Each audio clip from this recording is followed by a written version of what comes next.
God tells him, take that rod, right? That wooden instrument. And what I'm going to do is, I'm going to go stand on the rock. I'm going to be identified with the rock. I imagine that this is probably God the Son coming in the form of the angel of the Lord. And here he is, stretched out on that rock of Horeb. And what does he tell Moses to do as the representative of the people of God? He says, strike that rock, right? What is this? This is a picture, ultimately, of Jesus Christ being struck on the cross for our salvation, right? He struck the presence of God that was standing on the rock, probably the angel of the Lord, the Son of the living God. And immediately when it was struck, water came forth.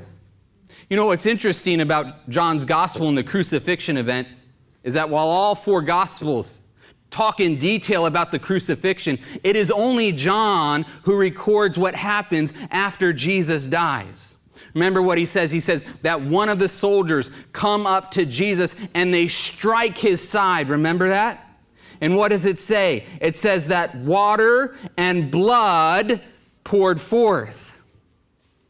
You know, so I imagine that when the people of God were doing this water ceremony, and water and wine are simultaneously being poured out of the silver containers on the top of the altar as they commemorated the rock being struck in the wilderness, that it was a magnificent picture of how Christ would one day satisfy the spiritual thirst of every man by his sacrifice upon the cross and by the sending forth of his Spirit. Amen?